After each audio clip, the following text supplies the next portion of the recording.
안녕하세요. 저는 30대 초보 엄마입니다. 처음에는 육아휴직을 받고 딱 6개월만 지나면 바로 복귀할 계획을 가지고 있었어요. 하지만 그건 정말이지 저의 엄청난 착각이더라고요. 그래서 복귀하고 10개월 만에 퇴사를 해서는 새로운 일을 시작했답니다. 지금은 너무나도 만족스러운 삶을 살고 있죠. 제 친구들은 다들 좀 이른 나이에 결혼을 했어요. 제 나이가 늦은 것은 아니라고 생각되는데 또 친구들을 보면 그게 아닌가 싶더라고요.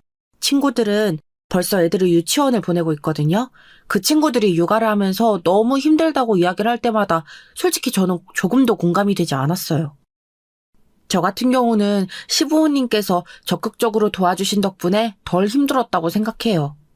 만약 독방 육아라도 했다면 정말이지 어떻게 버틸 수 있을까 상상만 해도 고개를 절레절레 흔들게 되네요.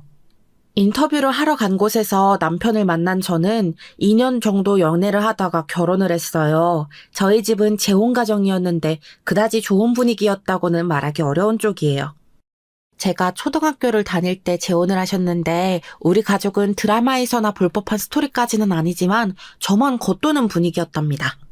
새어머니께서는 보호자 그 이상도 이하도 아니셨고 아버지는 그런 새어머니 눈치를 보기 바쁘셨거든요. 거기다 두 분 사이에서 태어난 동생들도 셋이나 있다 보니 부모님의 관심이 제게 오기란 하늘에서 유성우가 떨어지는 것 기다리는 것만큼이나 긴 시간이 필요했지요. 그리고 저는 그걸 기다릴 만큼의 인내심이 있던 아이도 아니었고요. 그래서 결혼할 때 처음에는 두 사람이 직장 근처에서 신혼살림을 시작하기로 했었어요. 하지만 남편의 경제적 상황이 바뀌면서 갑자기 시부모님과 함께 살게 되었지요.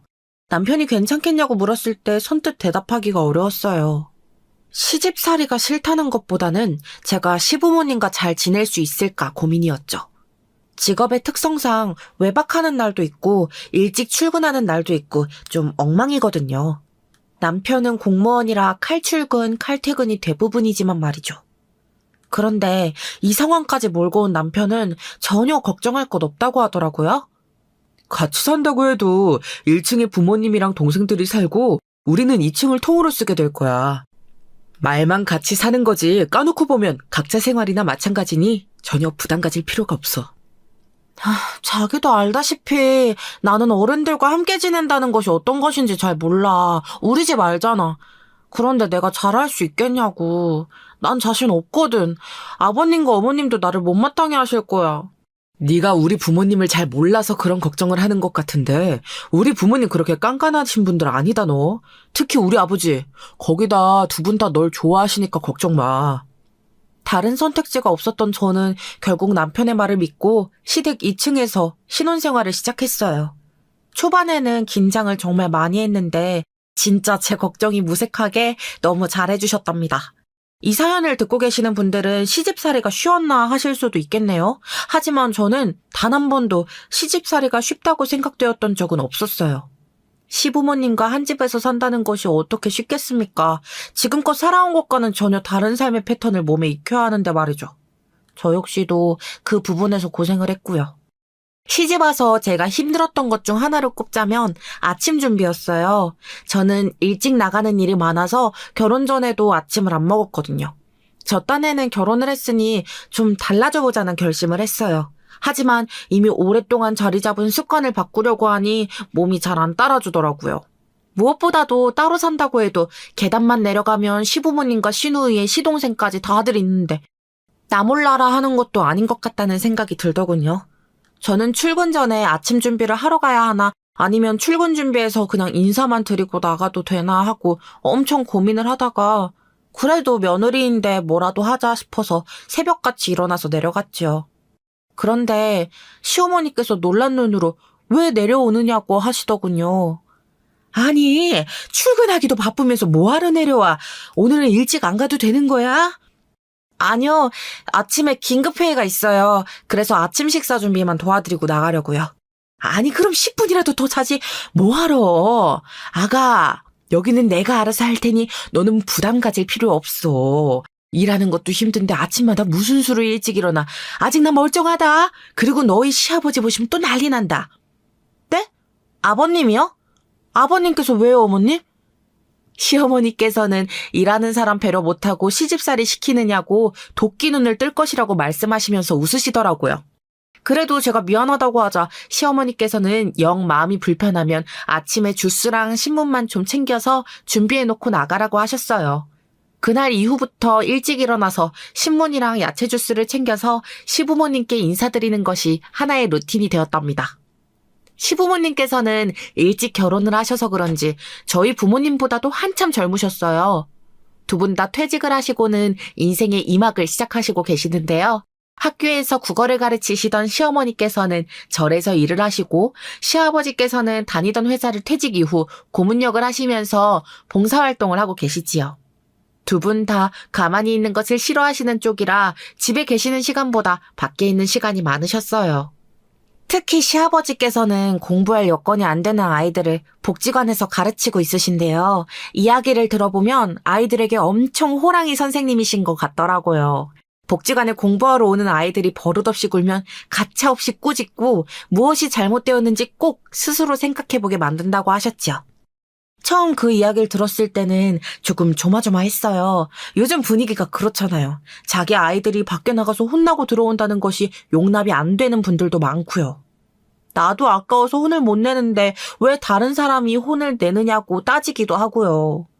설마 잘못을 했는데 그런 말 하는 사람이 어디 있겠냐고 생각하실 수도 있는데요. 요즘은 꽤 많은 엄마들이 그렇게 생각한답니다. 그래서 한 번은 조심스럽게 그런 어머님들은 없느냐고 물었는데 시아버지께서 정색을 하고 말씀하시더라고요. 사람으로서 지켜야 할 선이 있다는 것을 어릴 때부터 가르쳐야지. 뭐가 잘못이고 뭐가 잘한 것인지 아직 다 알지도 못하는 아이들을 바르게 가르칠 책임이 있는 것이 어른이야. 그래도 아버님, 요즘 엄마들이 그렇게 생각을 해도 막상 자기 아이가 한 소리 들었다 그러면 엄청 싫어하거든요. 저도 인터뷰 몇 번 해봤는데 그걸로 스트레스 받는 학교 선생님이나 보육교사, 학원 강사들까지 엄청 많단 말이죠. 그 때문에 못 본 척 눈 감는 경우들이 꽤 많답니다. 아버님은 괜찮으세요? 와서 따지는 부모님은 없으세요? 시아버지께서는 아직은 그런 부모님들을 만난 적이 없다고 하시면서 무료로 아이들에게 공부를 가르쳐주고 있지만 진정 자신이 알려주고 싶은 것은 사람으로서 지켜야 할 도리라고 하셨죠. 워낙 단호하게 말씀하시다 보니 그렇게 하지 마시라는 이야기가 쉽게 나오질 않았어요. 남편의 말에 의하면 시아버지께서는 예전부터 그런 분이셨다고 하더군요. 그 때문에 시어머니와 가족들이 마음 졸인 적이 한두 번이 아니라고 하면서요. 이렇게 들으면 어느 정도인가 싶으시겠지만 무엇을 생각하시든 그 이상이랍니다. 한 번은 가족끼리 외식을 하고 고깃집을 나서는데 길에서 교복을 입은 학생들이 비틀거리면서 걷고 있더라고요. 딱 봐도 술에 떡이 되었구나 싶었지요. 얼마나 많이 마셨는지 학생들은 몸도 가누지 못하고 걷다가 갑자기 전봇대를 붙들고 속에 있는 것을 개워내고는 그대로 바닥에 주저앉더라고요. 무슨 이런 일이 다 있나 싶어서 저절로 시선이 갔죠.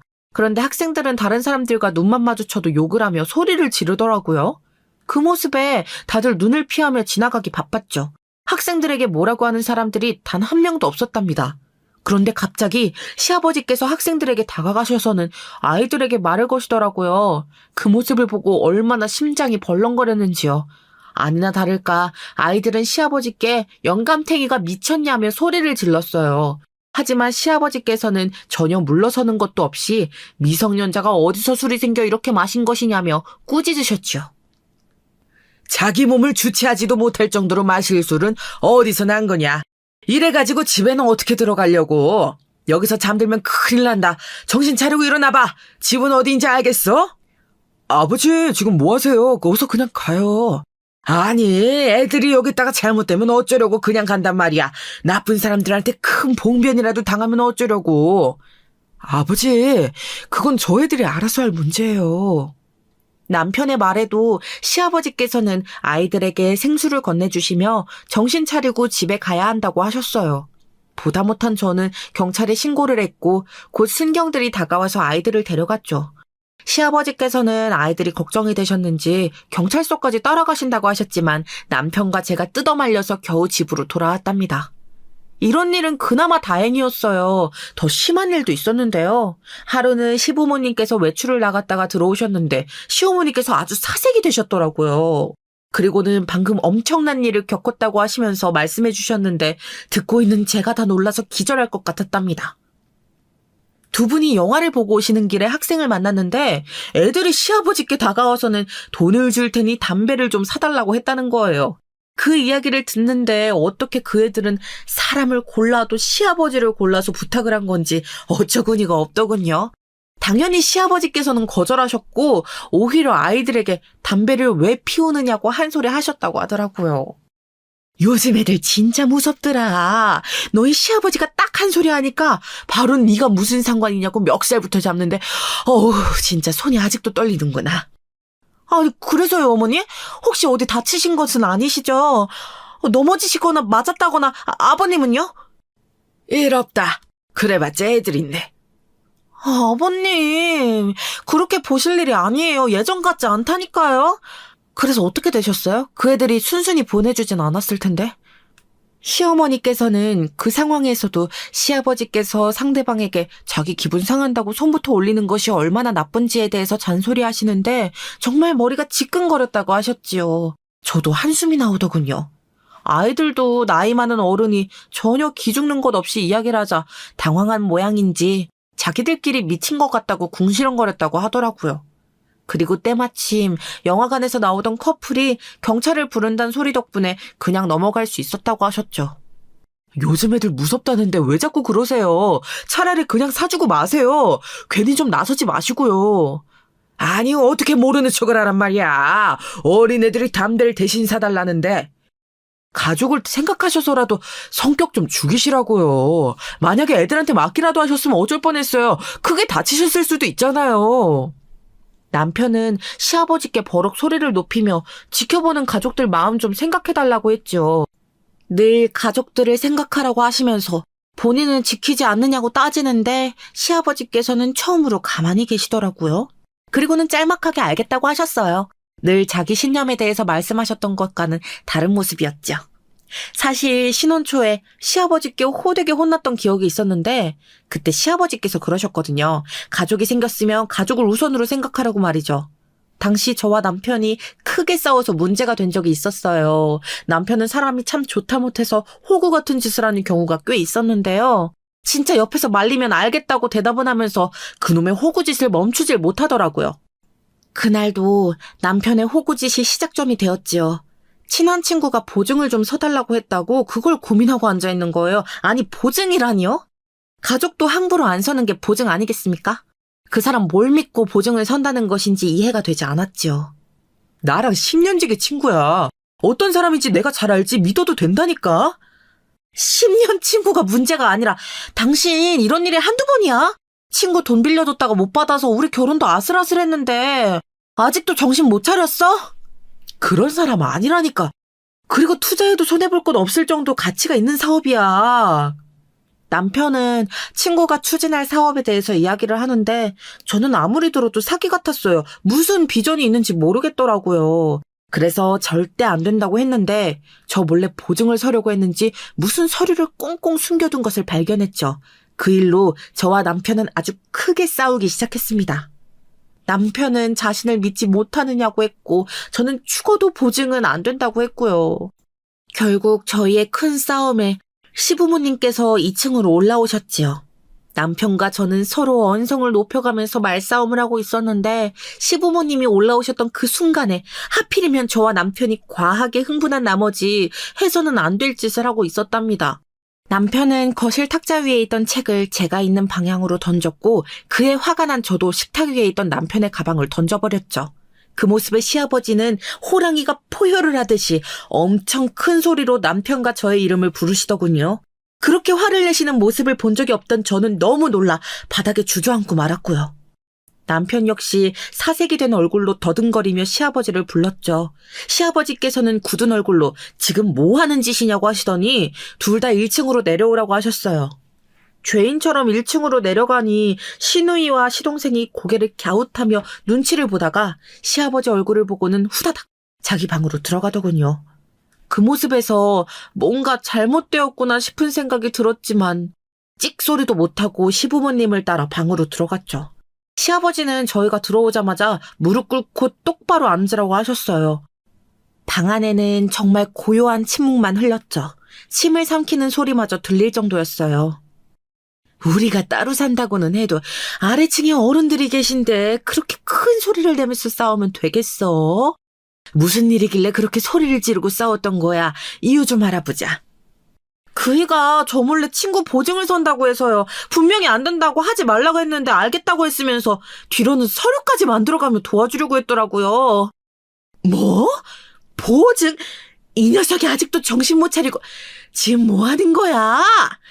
제 말에 시어머니께서는 기함을 토하시며 남편을 무섭게 몰아붙이셨죠. 저는 제 편에서 남편을 혼내시는 시어머니 모습에 괜히 울컥해서는 결혼 준비할 때도 친구에게 돈을 덜컥 빌려줘서 자금 부족으로 신혼집 구하기로 했던 것을 포기해야 했었다고까지 말씀드렸답니다. 시어머니께서는 그런 일이 있었느냐고 하시면서 남편의 등짝을 강하게 내리치셨어요. 언제까지 사람 좋은 척할 것이냐며 화를 내셨죠. 그때까지도 시아버지께서는 한마디도 하지 않으셨어요. 그 모습에 시어머니께서 남편을 혼내시는데도 괜히 불안했지요. 그때였습니다. 그 일은 뒤로 두고 너희들 방금 뭐하고 있었냐? 저희야 싸우고 그러니까 싸우면서 뭘 하고 있었냐고 서로한테. 시아버지 말씀에 저와 남편은 입을 꾹 다물었죠. 시어머님께서는 혀를 차시며 멀찍이 떨어져 앉으셨고요. 남편은 죄송하다고 말하며 고개를 숙였고 저 역시도 잘못했다고 했어요. 하지만 시아버지께서는 뭘 잘못했는지 알고는 있냐고 하시면서 무섭게 입을 떼셨습니다. 싸울 수 있지. 너희 어머니는 어른들 계시는데 큰 소리 내면서 싸우느냐고 하지만 나는 서로 할 말 참아가면서 입을 꾹 다물고 있는 것보다 불만 서로 이야기하면서 그때마다 서로 털어내는 것이 좋다고 생각한다. 큰 소리 낸 것을 잘했다고 할 수는 없지만 그럴 수는 있지.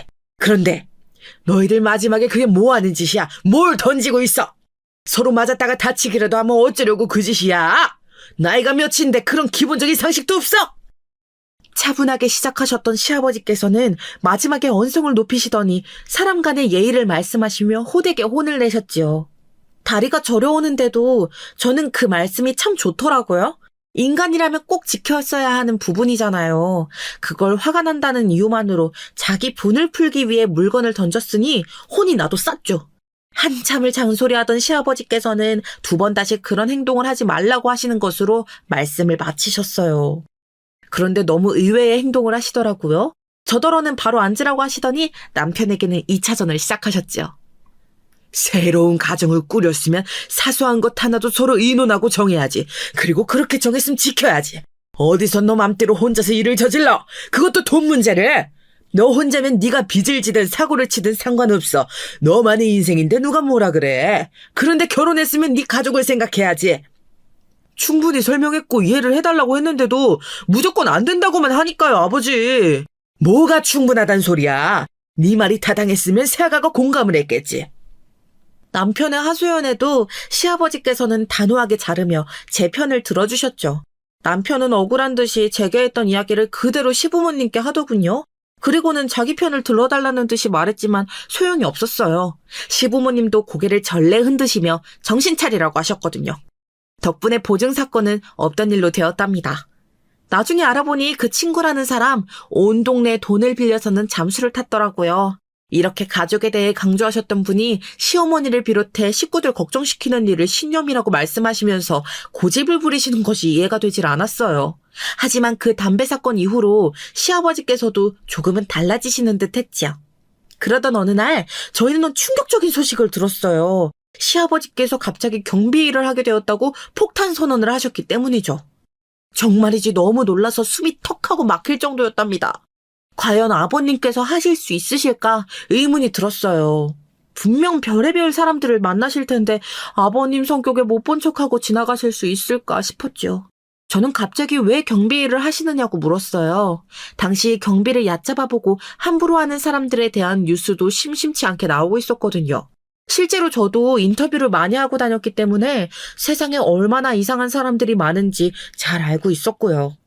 그래서 무조건 말려야겠다는 생각뿐이었어요. 제가 아는 시아버지라면 그런 사람들과 분명 마찰을 일으킬 것 같았기 때문이었죠.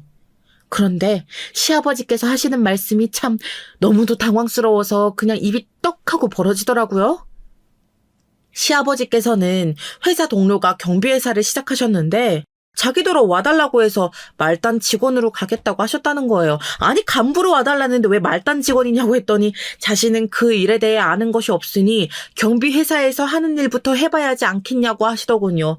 듣고 계시는 분들도 굳이 왜? 라는 생각을 하셨을 것 같아요. 시누이가 바로 그 자리에서 그 말을 직접 하기도 했고요. 하지만 시아버지의 의사는 분명하셨답니다. 남편은 왜 이렇게 이상한 부분에서 고집을 부리시느냐고 했지만 그 누구도 말리지를 못했죠. 저 역시도 시아버지의 말씀이 머리로는 조금이나마 이해를 하겠는데 그냥 네 알겠습니다 하는 소리는 나오질 않았습니다. 아버지, 마음은 알겠는데요. 그래도 이게 그게 아니에요. 요즘 경비한테 험하게 구는 사람들이 얼마나 많은데 그 일을 한다고 하세요. 그러니까요, 아버님. 경비일한다고 무시하는 인간들도 많고요. 괜히 투집 잡는 사람들도 많아요. 별거 아닌 걸로 잘라버릴 거라고 협박하기도 하고요. 나도 다 들었단다. 그런 사람들도 있겠지만 아닌 사람들도 있겠지. 그리고 길게 하겠다는 것도 아니야. 그저 몇 달만 해보기로 했으니 너무 걱정들 하지 마라. 시아버지께서는 결국 저희의 만류에도 불구하고 경비 일을 시작하셨어요. 저희는 정말 딱 3개월만 해보시고 그만두셔야 한다고 신신당부를 했답니다. 하지만 그 짧은 3개월 안에 일이 터질 것이라고는 그 누구도 생각하지 못했어요. 처음에는 일이 재미있다고 하셨어요. 경비가 할 일이 참 많더라고 하시면서 즐거운 모습을 하고 다니셨죠. 저희가 걱정했던 것이 허무할 정도로 말이죠. 하지만 결국 일은 터지고 말았어요. 하루는 퇴근해서 들어오시는 시아버지 안색이 너무 나쁘시더라고요. 무슨 일이라도 있었냐고 물었더니 시아버지께서 긴 한숨을 내쉬면서 오늘 단지 내에서 있었던 일에 대해서 이야기를 하셨습니다. 시아버지께서 근무하시는 곳 바로 앞에 놀이터가 있는데 초등학생으로 보이는 아이들이 몰려오기에 자기들끼리 놀려고 그러는가 보다 하고 처음엔 그냥 넘기셨다고 해요. 그런데 뭔가 이상한 기분이 들어서 아이들이 뭘 하고 있는지 유심하게 보셨다가 깜짝 놀랐다고 하시더라고요. 여럿이서 동그랗게 아이 하나를 감싸고 서서는 발로 툭툭 차는 것은 물론 가방을 쥐고 이리저리 흔들기 시작하더라는 거예요. 너무 놀란 시아버지께서는 처음에 자신이 잘못 봤다고 생각하셨대요. 어린애들이 몰려다니며 하나이를 괴롭힐 것이라고는 상상도 못하셨기 때문이라고 하시면서 그냥 봐도 초등 저학년으로 보였다고 하셨죠. 듣는 저도 어이가 없었는데 직접 보신 시아버지께서는 오죽하셨을까요? 시아버지께서는 아이가 외치는 소리에 정신을 번쩍 차리고 자리를 박차고 일어나셨어요. 맡고 있던 아이가 울먹이며 소리를 지른 것이죠. 더 무서운 것은 우는 아이의 입을 다른 아이들이 억지로 막으려고 했다는 거예요. 진짜 충격이었죠. 시아버지께서 큰 소리로 뭐 하고 있느냐고 했더니 아이들이 놀라서 돌아보는데 아이들 반응이 이상했다고 하시더군요. 저는 아이들이 시아버지를 발견하고 도망이라도 칠 줄 알았는데 오히려 웃었다고 했어요. 시아버지께서 아파트 경비라는 것을 알고는 코웃음을 치며 무슨 상관이냐고 했다더군요. 시아버지께서는 어처구니 없는 아이들에게 딱딱한 목소리로 엄하게 말씀하셨죠. 왜 여럿이서 친구를 괴롭히고 있어? 학교에서 그런 일을 해서는 안 된다는 것을 배우지도 못했어? 그리고 친구 입은 왜 막고 있는 거냐? 당장 그 손 치우지 못해? 남이 뭐라든 무슨 상관인데요? 경비 주제? 맞아. 경비는 실패자들이나 하는 거랬어. 아이들의 대답에 도대체 집에서 부모들이 아이들을 어떻게 가르치기에 저런 생각을 하는 것인가 싶었던 시아버지께서는 학교가 어디냐고 물어보시고는 당장 경찰서에 신고를 하겠다고 엄포를 놓으셨다고 해요. 그제야 아이들이 겁을 먹었는지 뿔뿔이 흩어져서 도망을 쳤다고 하더군요. 그 모습에 어이가 없으셨던 시아버지께서는 울고 있는 아이를 잘 달래서 집으로 보냈다고 하셨죠. 그리고 앞으로 이런 일이 또 있다면 꼭 어른에게 도움을 요청하라는 말도 덧붙이셨고요. 이야기를 들으신 시어머니께서는 학교에서도 그런 일이 있었을 것이라고 하시면서 조속히 어른들이 나서서 해결해야 한다고 걱정하셨답니다. 그때까지만 하더라도 저희 가족은 이 일이 시아버지께 문제가 될 것이라고는 조금도 생각하지 못했어요. 누가 상상이라도 했겠습니까? 이 일이 눈덩이처럼 커져서 시아버지께로 돌아올 것이라고 말이죠. 그 뒤로 일주일 정도 지났을까요? 저는 시아버지의 표정이 예사롭지 않다는 생각이 들었습니다. 초반에 밝아 보이셨던 얼굴은 어디로 가고 없고 근심이 가득한 얼굴을 하고 계셨지요. 저희가 무슨 일이라도 있으셨냐고 물었지만 시아버지께서는 대답을 피하시기만 하셨어요. 시어머니께서는 아무래도 그 초등학생 일이 마음에 걸리셔서 그런 것 같다고 하셨고 남편을 포함한 다른 가족들 생각도 비슷했고요. 하지만 저는 그 일과는 별개의 다른 문제가 있는 것 같았어요. 하지만 좀처럼 이야기하기를 꺼려하시는 통에 무슨 일인지 알아낼 방법이 없더군요. 그러던 어느 날이었어요. 요리에 재능도 감각도 없는 저는 가족들 빨래만큼은 꼼꼼하게 챙겨서 했었는데요. 그날따라 시아버지의 경비복이 땀으로 흠뻑 젖어 있더라고요. 먼지도 많고요. 무슨 험한 일을 한 사람처럼 말이지요. 평소에도 그랬다면 그냥 넘어갔겠지만 한 번도 그런 일이 없었단 말이죠. 그래서 저는 시아버지께서 봉사활동을 마치는 시간에 맞춰서 모시러 나갔어요. 살짝 이유를 좀 여쭤볼 요량이었지요. 제가 마중 나왔다는 사실에 놀라신 시아버지께서는 제가 팔짱까지 끼며 데이트하러 가자고 했더니 그런 말도 할 줄 알았느냐고 하시며 기분 좋은 웃음을 터뜨리셨어요. 그렇게 두런두런 이야기를 하다가 저는 조심스럽게 말을 꺼냈지요. 아버님, 요즘 단지에서 무슨 일 있으세요? 얼굴도 많이 어두워 보이시고 오늘은 옷도 엉망이시던데. 일은 무슨 경비 일이 다 그렇지. 다 그렇다고 말씀하시고 넘기기엔 한 번도 이러셨던 적이 없으셔서요. 처음에 약속하셨던 대로 3개월이 곧 끝나간다고 하시지만 아버님 표정을 보고 있으면 당장이라도 그만두셔야 하는 것이 아닌가 싶거든요.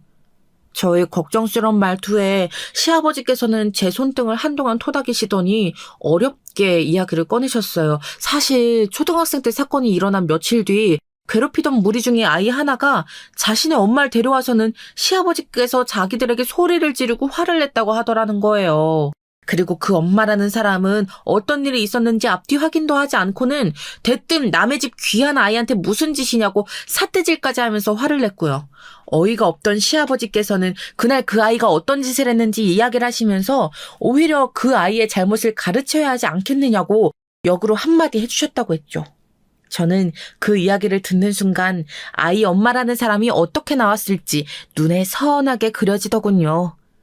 그 엄마라는 사람이 자기 아이가 그렇게 행복했을 리가 없다 그러는데 아우 참 너희들이 이야기한 것과는 다름없는 소리들만 늘어놓더구나. 그 아이도 자기들끼리 뭐 놀이를 하고 있었을 뿐이라고 하고. 놀이요? 그래서요? 그 사람이 뭐라고 하던가요? 소리를 지른다고 입까지 막는 것이 무슨 놀이냐 그랬더니 자기 아이를 거짓말쟁이로 몰아간다고 그건 알듯이 뭐.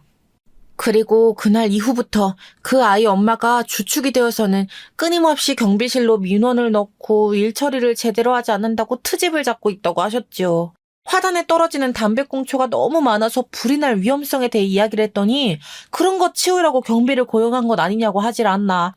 아이들이 인사하기에 학교 잘 다녀오라고 한마디 건넸더니 아이들을 이상한 눈으로 보는 것 같다고 항의를 하기도 했다더군요. 저는 너무 화가 나서 당장이라도 그만두시라고 말씀드렸어요. 시아버지께서도 사실은 너무 기분이 나쁘셔서 그만둘까도 했지만 말처럼 3개월이 얼마 남지 않았으니 그때까지만 참아볼 생각이라고 하셨죠. 저는 내키지 않았지만 알겠다고 했고 시아버지께서는 가족들에게는 말하지 말라고 하셨답니다. 그리고 문제의 사건이 터진 것이었어요. 평소 시아버지께서는 점심으로 도시락을 싸들고 다니셨어요. 시아버지께서 직접 챙겨 다니셨죠. 아침으로 먹은 반찬과 밥이면 충분하다고 하시면서 간단하게 도시락을 챙겨가셨답니다. 그래도 한두 번은 시어머니나 제가 나서서 챙기는 날도 있었는데요. 그날이 딱 그런 날이었어요. 시어머니께서 시아버지 생신이시라고 점심 도시락은 준비하겠다며 시아버지를 빈손으로 보내셨죠. 그날은 저도 컨디션이 이상해서 병원에 다녀올 생각으로 연차를 썼고요. 아침 일찍부터 부지런히 움직여서 병원에 간 저는 아주 반가운 소리를 들었어요. 드디어 우리 부부가 간절하게 바라던 아이가 생겼다는 소식이었죠. 계속 몸이 무겁고 졸리고 했던 것이 다 그 때문이더라고요. 같이 갔던 시어머니께서는 깜짝 놀라시며 제 손을 붙들고는 축하한다고 하셨고 저는 이 기쁜 소식을 시아버지께 직접 전하고 싶었어요. 그래서 시어머니께서 준비하신 도시락을 들고 날아갈 듯 가벼운 걸음으로 시아버지께서 일하시는 단지로 갔죠. 그런데 그곳에서 저는 너무나도 속상한 장면을 목격하고 말았답니다.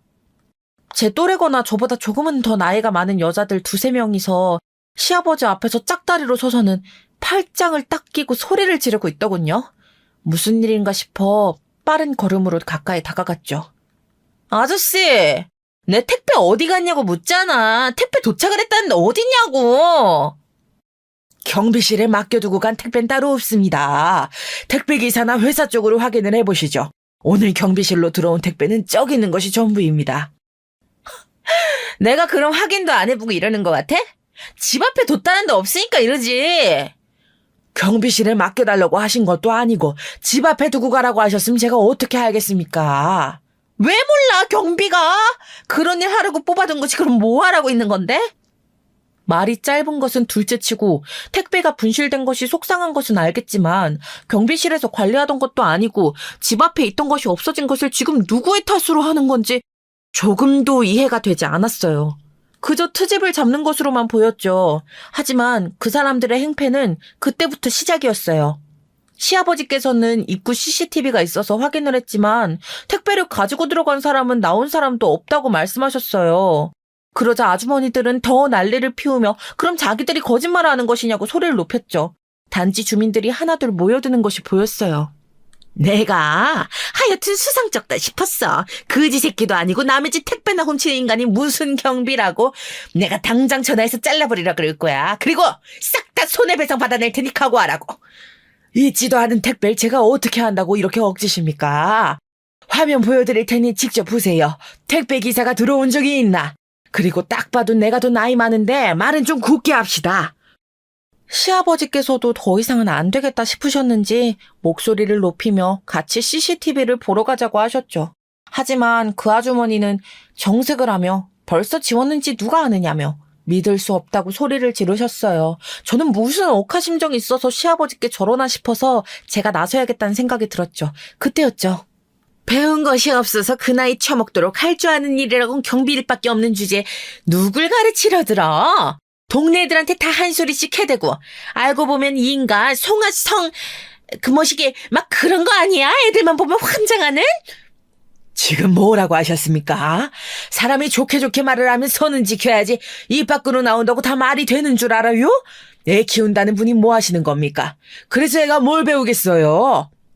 저는 그 아주머니의 말에 너무 화가 났지만 그와 동시에 누구인지 알겠더군요.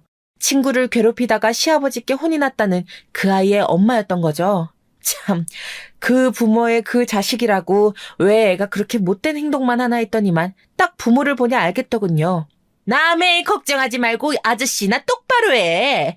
내 택배 어딨어? 내놓으라고 이 도둑놈의 새끼야. 당장 잘리고 싶어?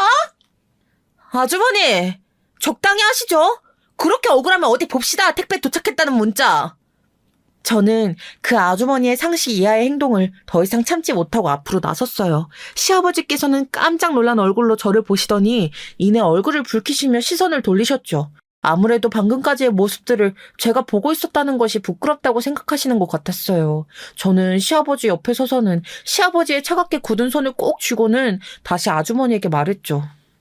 어디 보자고요. 택배 도착했다는 문자. 그 문자 받고 나가봤는데 택배가 없었다는 말이잖아요. 그러니 택배가 도착했었다는 증거부터 보여달라고요. 이건 또 뭐야? 넌 누군데 이래라 저래라 명령질이야? 단어 선택에 주의 좀 하세요. 어휘 수준이 진짜. 그리고 제가 누구인 것이 중요한가요, 지금? 지금 상황에서 가장 의문스러운 부분이 애시당초 택배가 있었던 것이 맞기는 한 것인가 아니겠어요? 저는 이내 주변에 모여든 주민들을 둘러보며 아주머니는 택배가 왔다고 하고 CCTV 상에서는 택배 기사가 보이지도 않았다고 하니 둘 중 한 사람은 거짓말을 하고 있다고 말했죠. 제 말이 설득력이 있었는지 다들 고개를 끄덕이며 택배가 있기는 했던 것인지 자기들끼리 수군거렸죠. 상황이 자기가 원하는 방향대로 흘러가지 않자 아주머니의 얼굴은 점점 창백해져 갔어요. 저는 단박에 택배가 왔다는 것 자체가 거짓이라는 것을 눈치챌 수 있었지요. 제가 연이어 압박을 가하자 아주머니는 평소 행실에 문제가 있는 사람이라 당연히 의심을 할 수밖에 없다고 하더군요. 저는 주먹을 피가 날 정도로 꼭 쥐고는 최대한 침착하게 말했어요. 어떤 행실 말입니까? 평소에 경비 일을 하시면서 무슨 문제가 있어서 무턱대고 소리만 지르셨는데요? 온 동네 꼬마애들 다 찝쩍거리고 어떻게든 말 한마디 붙여보려고 그러고 다 늙은 영감탱이가 애들한테 상상만 해도 소름 돋아. 확실한 증거가 있어서 하시는 말씀인가요? 우리 애가 증인이죠. 저 인간만 보면 우리 애가 얼마나 놀랐는지, 어우. 저는 이를 악물고는 품에서 명함 한 장을 꺼내어 아주머니에게 건넸습니다. 그리고는 감정을 싣지 않으려고 최대로 노력하는 목소리로 말했죠. 방금 하셨던 말씀, 제가 정식으로 조사해서 기사화해도 되겠습니까? 아주머니 말씀대로라면 이대로 두고 볼 수는 없는 것 아니겠어요? 아주머니는 제가 건넨 명함과 저를 번갈아 바라보더니 얼굴이 붉어지다 못해 터져나가려고 하더군요. 앞에서 이미 눈치를 채신 분이 계실지도 모르겠지만 저는 기자였습니다. 지금이야 출판사에서 편집자로 일하고 있지만 한때는 저도 밤을 새워가며 사건을 쫓는 그런 취재기자였지요. 그것도 메이저 방송국의 기자 말이죠. 제가 주로 다루던 것이 사회적 이슈가 되는 일들이라 학교폭력뿐만 아니라 단지 내 갑질 사건들도 꽤나 있었답니다. 그래서 저런 아주머니들에 대해서는 알 만큼 안다고 자부할 정도는 되었죠. 기자? 기자라고? 네, 그러니까 아주머니가 말씀하신 일에 대해 제가 조사해서 공론화 해드릴게요. 어떠세요? 이렇게 입 아프게 싸우지 마시고 그렇게 되면 앞으로 이분 고개도 못 들고 다닐 텐데 더 간단하지 않겠어요? 나는 그런 것까지 바라는 것은 아니고. 그러면요? 저희 아버님이 잘못한 것도 없는데 이렇게 몰아가셨단 말씀이세요?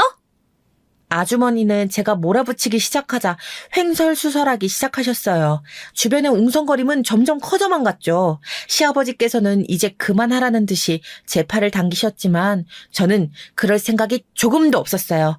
그 아주머니는 시아버지를 범죄자인 양 대했잖아요. 어린아이를 비정상적인 시선으로 바라보는 그런 범죄자 말이죠. 저는 목소리를 최대한 크게 내면서 물었어요. 주변 사람들이 다 들을 수 있도록 말이죠. 그럼 어떤 아이가 친구를 놀이터에서 발로 차고 가방을 당기면서 괴롭히다가 막상 피해 아이가 울면서 도움을 외치니 오히려 그 입을 틀어막은 일은 어떠세요? 요즘 이슈에 딱 맞는 것 같은데. 이쪽을 조사해보는 것도 좋을 것 같아서 말이죠. 제 말이 이어지면 이어질수록 아주머니의 얼굴은 붉어지다 못해 검게 변할 정도였어요. 저는 그런 아주머니의 얼굴을 똑바로 바라보며 마지막 결정타를 날렸답니다. 그걸 잘못되었다고 꾸짖은 어른에게 와서는 당신이 뭔데 우리 귀한 아이에게 훈계질이냐며 갑질을 한 것도 좋은 기사감 아닌가요? 아니면 그걸 복수하겠다고 일부러 험한 일만 골라서 시킨다거나 있지도 않은 일을 만들어 누명을 씌우는 그런 이야기는요? 예를 들어 오지도 않은 택배가 사라졌다 같은 일 말이죠. 아주 완벽하게 기사 하나 나올 것 같지 않으세요? 제 이야기에 다른 주민들도 전후 사정을 다 알게 되면서 다들 어떻게 인간이 저럴 수 있느냐부터 시작해서 아이한테 뭘 가르치고 있는 것이냐 등의 비난 섞인 말들이 튀어나왔어요. 아주머니는 부끄러움에 얼굴을 들지도 못하고 빠른 걸음으로 사라졌지요. 저는 그 뒤에 대고 사과도 없이 그냥 가느냐고 소리를 질렀지만 아주머니는 말 그대로 바람처럼 사라지더군요. 당사자가 도망을 치자 곁에서 편을 들던 아주머니들도 혼비백산해서 사라졌고요. 동네가 한동안은 오늘 이야기로 시끄럽겠더라고요. 시아버지께서는 개운하다는 얼굴을 하시는 것과 동시에 씁쓸한 표정을 짓고 계셨죠. 제가 시아버지의 마음을 다 이해하는 것은 아니었지만 아마 이렇게까지 일이 커진 것에 대한 허탈함 때문이 아닐까 조심스럽게 추측만 했습니다. 너한테 괜히 못난 꼴만 보였구나. 무슨 말씀이세요? 아버님 잘못이 뭐가 있다고요? 그러니까 신경 쓰지 마시고 어서 점심 드세요. 제가 놀라운 소식도 가져왔답니다. 저는 시아버지와 점심을 먹으면서 제가 임신을 했다는 사실을 고백했어요. 시아버지께서는 당연히 깜짝 놀라면서 지금껏 그 어떤 생일보다도 기억에 남을 순간이라고 뛸 듯이 기뻐해 주셨죠. 시아버지께서 기뻐하시는 모습에 저까지도 웃음이 나더라고요. 저는 정말 모든 일이 거기서 끝이라고 생각했어요. 끝까지 사과하지 않는 모습에서 불안하긴 했지만 비상식적인 인간들이 하는 행동은 정말이지 상상을 뛰어넘더군요. 저녁에 퇴근하고 오시는 시아버지께서 한숨을 내쉬시며 결국 그 아파트 단지와는 경비 계약을 조기 종료하게 되었다는 이야기를 하셨어요. 그 아주머니가 단지 내에서 힘이 좀 있는 사람인지 계약 만료가 되려면 한참이나 남았을 텐데 단지 내에서 안 좋은 분위기를 만들었다며 해지를 요청하고 나섰다더라고요. 저는 도저히 참아지지가 않았어요. 어떻게든 그 아주머니가 정신을 번쩍 차릴 수 있도록 복수를 하고 싶었죠. 시아버지께서는 다시는 더러운 꼴 안 봐서 좋다고 하셨지만 저는 그렇게 넘어가실 일이 아닌 것 같다고 했어요. 남편도 아이한테는 좋은 것만 보여주자며 말리더군요. 하지만 저는 만반의 준비를 하고는 다시 아파트 단지를 찾아갔어요. 아주머니를 찾는 일은 생각보다 쉽더군요. 경비를 자신이 싹 갈아치웠다고 동네방네 자랑을 하고 다녀서 조금만 물어도 술술 나오더군요. 그래서 저녁 시간에 맞춰 당당히 그 집을 찾아갔죠. 저를 본 아주머니 얼굴은 무슨 염라대왕이라도 본 것처럼 깜짝 놀라더라고요. 저는 할 말이 있다고 하면서 밀고 들어갔죠. 아주머니는 그런 저를 붙들고는 제발 자기랑 이야기하자면서 나가자 그랬죠. 당연히 저는 그럴 생각이 1도 없었고요. 나랑 이야기해요, 제발. 내가 다 잘못했으니까 여기서 이러지 말고 내가 이렇게 빌게요. 사과를 할 대상이 잘못되셨죠. 그리고 분명 먼저 시작한 쪽은 아주머니시고요. 내가 잘못 생각했어요. 당장이라도 사과할 테니까 제발 좀 나가서 이야기해요. 아주머니는 금방이라도 울 것 같은 얼굴로 저를 밀어내려 했지만 저는 한 발자국도 움직이지 않았어요. 입구에서 실랑이를 벌이자 안쪽에서 한 거구의 남자가 나왔습니다. 아주머니의 남편이었죠. 키가 좋기 190은 되겠더라고요. 누구시기에 이렇게 약속도 없이 찾아오십니까? 안녕하세요. 실례가 되는 줄은 알지만 꼭 말씀드리고 따질 것이 있어서요. 저는 아주머니를 밀어내고 아주머니의 남편과 마주했죠. 제가 알아본 바로는 남편분이 보통이 아니더라고요. 아주머니는 마지막까지 저를 어떻게든 끌어내려 했지만 저는 뿌리치고는 정식으로 인터뷰를 하러 왔다고 말하며 녹음기를 보이는 곳에 내려놨어요. 아주머니의 남편은 이 상황이 당황스러웠을 텐데도 꽤나 침착해 보이셨어요. 저는 그동안의 일들을 하나도 빠짐없이 다 이야기했습니다. 당연히 모든 일의 시작이 되었던 아이들 폭행 사건도 빼놓지 않았고요. 제 이야기가 길어지면 길어질수록 부부의 얼굴은 참으로 가관이더군요. 아주머니는 남편분의 눈치를 보면서 어쩔 줄 몰라하고 아주머니의 남편은 주먹을 부르르 떨 만큼 화를 참고 계셨죠. 이 모든 일에 대해서 단지 내의 한 주민이 저지른 갑질을 주제로 기사를 쓰려고요. 당연히 그 주민과 가족들이 어떤 일을 하는지도 낱낱이 밝혀지겠죠? 미쳤어! 진짜 요즘 세상에 어떤데 그따위 짓을. 내가 저번에 분명 경고했지. 한 번만 더 이런 짓거리 하는 걸 알게 되면 이혼이라고. 내 경고가 장난 같았어? 여보, 그게 아니라 내 말도 좀 들어봐. 이 상황까지 왔는데 무슨 말이 더 남았는데? 내가 당신 그 행동이 부끄러워서 이사까지 왔는데 여기서 또 그러고 있잖아! 아주머니 남편의 분노는 예상을 훨씬 뛰어넘었어요. 저한테 화를 내는 것도 아닌데 제가 다 무섭더군요. 아주머니의 남편은 제게 어떻게 하면 되겠느냐고 바로 물어보셨고 저는 다른 것은 필요 없으니 시아버지께 제대로 된 사과를 하길 바란다고 했죠. 아주머니 남편은 다른 보상은 필요 없느냐고 했지만 저는 딱 잘라서 사과를 제대로 하라고 했어요. 가만히 저를 보던 아주머니의 남편은 경비회사 계약 취소는 없던 것으로 할 수 있도록 노력하겠다는 말과 함께 따로 연락을 주겠다고 했죠. 저는 가벼운 마음으로 집으로 왔고요. 하지만 세상 일이 참 좋게만 흘러가지 않더군요. 경비회사 일은 잘 마무리되었지만 끝까지 그 아주머니는 사과하러 오지 않았어요. 들리는 소문에는 이혼당하고 미쳤다는 말도 있고 이혼까지 한 마당에 사과는 무슨 사과냐고 도망을 쳤다는 말도 있었답니다. 어느 것이 진실인진 모르지만 결국 그 사람은 자신이 한 일에 책임을 지기를 포기한 것이나 다름없었죠. 마지막이 좀 개운하지는 않았지만 그래도 시아버지께서는 괜찮다고 하시네요. 그런 인간은 어디를 가도 두 다리 뻗고 잘 지낼 팔자는 아니라고 하시는데 어떻게 보면 그 말이 더 무섭긴 하네요. 어디선가 우연이라도 이 사연을 듣고 있다면 그 아주머니에게 꼭 말해주고 싶네요. 지금 자신이 이혼당하고 불행하다 느낀다면 그 모든 일의 원인은 자신의 비정상적인 사고방식에 있음을 잊지 말라고요. 그리고 자신이 도대체 무슨 잘못을 했냐고 생각되신다면 앞으로 더 수렁으로 빠지는 인생이 기다리고 있을 것이라고 말이죠. 끝까지 들어주셔서 정말 감사드립니다.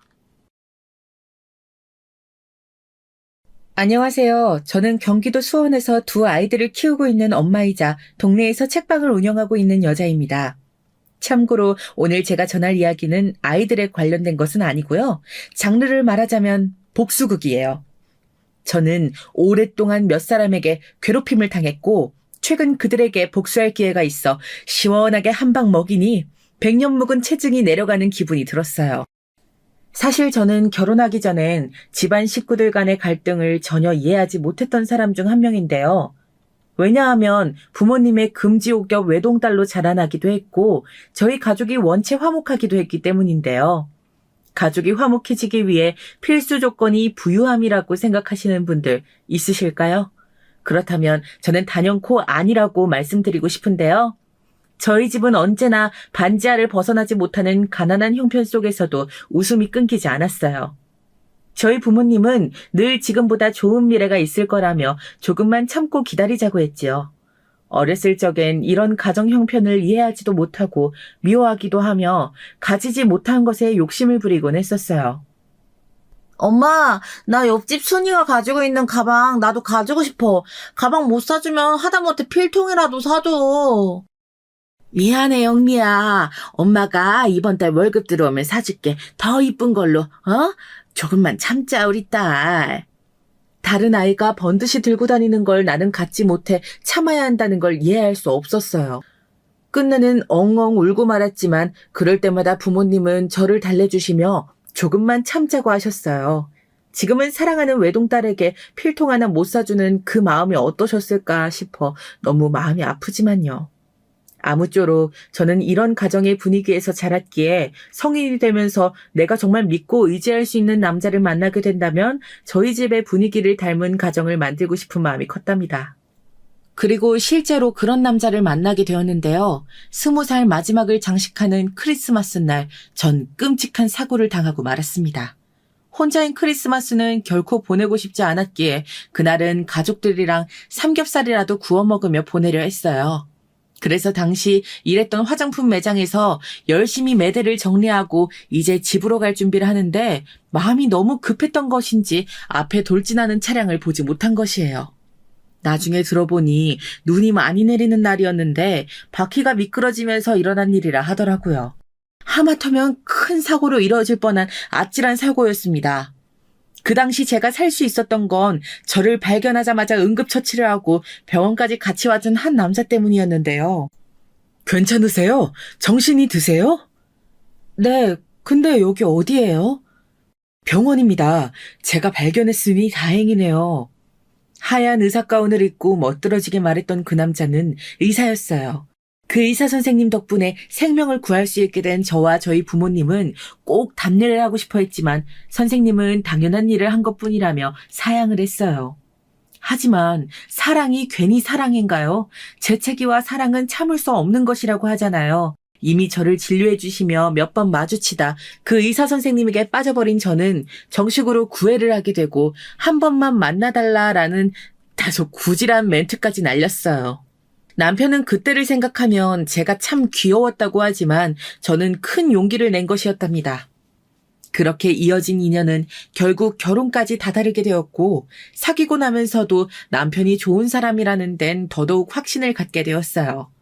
늘 바쁜 생활로 자신보다 환자들을 생각하며 사명감을 갖고 일하는 그이가 걱정도 되지만 그만큼 멋지다고 생각이 되었거든요. 거기다 저에겐 끔찍이도 잘해주었기에 이 사람이라면 결혼을 생각해도 되지 않을까 여겼습니다. 그런데 한 가지 예상치 못한 변수가 생겨버렸으니 이 남자와 결혼을 상상하고 있을 시점 벌어진 일이었어요. 엄마 어떡하지? 왜? 무슨 일 있었어? 너 안색이 왜 그래? 엄마, 나 어떡하면 좋아? 나 큰 사고 쳤어. 저는 이 일을 저희 친정엄마에게 가장 먼저 털어놓게 되었습니다. 바로 제가 임신한 사실이요. 언젠가부터 속이 메스껍고 생리주기가 끊겨 테스트기를 사게 되었는데 이런 결과가 나올지는 상상치도 못했지요. 엄마 역시 당황하고 놀라긴 마찬가지였습니다.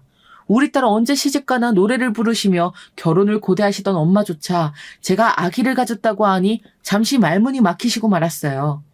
그때 가장 침착하게 대처한 건 남편이었던 것 같아요. 제가 조심스레 남편을 불러 전하니 남편은 듣자마자 저를 꼭 껴안으며 너무 잘된 일이라며 서둘러 양가 부모님을 뵙고 결혼 준비를 하자고 하더라고요. 그리고 그 다음 날 남편은 행동력 빠른 사람답게 저희 부모님을 뵈러 왔습니다. 저희 부모님은 남편에 대해 이야기를 들어왔기에 당연히 반갑게 맞아주셨지요. 하지만 시댁 식구들은 달랐어요. 시댁 식구들이 이렇게까지 반응할 줄 몰랐기에 너무 당황스러웠어요. 뭐? 애를 가졌다고? 정말이니? 네 애 맞아? 확실한 거야? 아니, 그럼 성준이 애지 누구에겠어? 그럴 리가. 저를 앉혀두고 네 애가 맞냐고 아들을 향해 물으시는 시어머니의 말씀 안엔 믿을 수 없다는 마음, 아들의 아이가 정확히는 저와 아들 사이의 아이가 아니길 바라는 마음이 은근히 깔려 있었습니다. 그 속엔 전혀 저를 향한 배려 같은 것도 없었죠. 그날 전 앉아있는 내내 가시방석이었습니다. 급기야 저는 결혼 생활에 돌입하자마자 만만치 않겠다는 인상을 받고야 말았습니다. 바로 시누이와 미리 식구로 들어와 있던 동서 그리고 시어머니 때문인데요. 이 세 사람의 조합이 얼마나 쿵짝이 잘 맞는지 실로 무시무시하다는 생각이 들 정도였어요. 사실 말씀드렸다시피 시어머니는 이미 제가 결혼 허락을 받으러 왔을 때부터 마음에 안 들어 하시는 티를 팍팍 내셨어요. 의사인 장남아들이 고작 화장품 매장에서 일하는 여자와 결혼한다는 건 있을 수 없는 일이란 말까지 내뱉으시면서요. 제발 성준아, 한 번만 다시 생각해봐라. 이 엄마 마음이 무너질라 한다. 난 너만 바라보고 살아왔는데 넌 어쩜 저런 무식한 계집애랑 결혼을 한다고 와서 엄마 속을 일이 썩이는 거야. 게다가 애라니. 애가 웬 말이니? 엄마, 제가 진심으로 사랑하는 사람이랑 말씀드렸잖아요. 반대하지 않으시겠다고 약속도 하셨고요. 더 이상 이러시면 저 화내요. 못 산다, 못 살아. 아유, 내가 이 꼴 보려고 이때까지 산 거라니. 못 산다, 정말. 극단적인 말씀까지 내뱉으시는 게 전화 넘어 들리는데 마음이 정말 착잡했습니다. 죄 없는 뱃속에 아기가 들을까 겁도 나더라고요.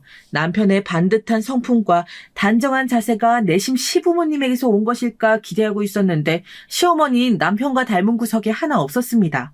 오히려 남편을 닮은 분은 시아버지셨습니다.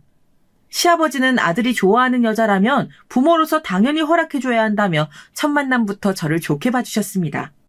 우리 아들이 워낙 외길만 보는 아이라 고집스럽고 딱딱한 부분이 있을 텐데 아가씨가 데리고 살아주겠다니 고맙네요. 임신 초기엔 조심해야 하니 늘 몸부터 챙겨요. 이런 다정한 말씀까지 얹어가시며 시어머니를 적극 막아주셨지요. 시아버지는 남편과 똑같은 의사로서 동네에서 오랫동안 내과를 운영하며 환자들을 보고 계셨는데 풍기는 지적인 이미지와 선비 같은 분위기가 느껴지시는 분이었고 자연스레 의지하게 되었습니다. 시어머니는 제가 임신을 한 기간에도 끊임없이 저를 미워하셨습니다. 그 정도가 어느 정도였냐 하면 제가 명절에 올 때마다 부풀어 오른 배를 끌어안고 있으면 다 들리게 혀를 쯧쯧 찬다든지 애기 신세가 불쌍하단 말을 중얼거리곤 했어요. 그리고 옆에 있던 시누이가 빵긋빵긋 웃으며 거들었죠. 새언니는 참 그러고 보면 얼굴도 두껍다니까? 엄마가 언니 싫어하는 거 아는데도 이렇게 엄마 생일이라고 오는 거 보면 난 못 그럴 텐데. 어머님 생일인데 당연히 와야죠. 어머님 아직 저한테 화 많이 나셨어요? 저는 웃는 얼굴에 침 못 뱉는다고 일부러 더 맑게 웃으며 아무렇지 않게 다가가려 했습니다. 남편을 위해 처음엔 최소한 그런 노력이라도 보이고 싶었어요. 그것이 제가 할 수 있는 최소한이라고 여겼어요.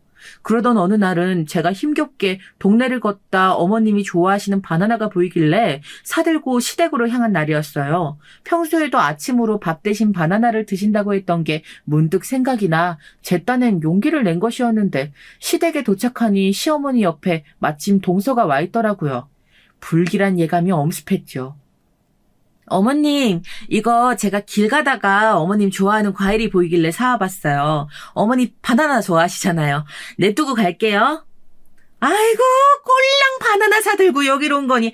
됐다, 가라. 누군 지금 바나나가 없어서 못 먹니? 너 도대체 언제까지 여기 올 거냐? 얼굴 들이미는 것도 정도껏 해야지. 뺀질나게 들이민다고 그거 누가 좋아해 준대니?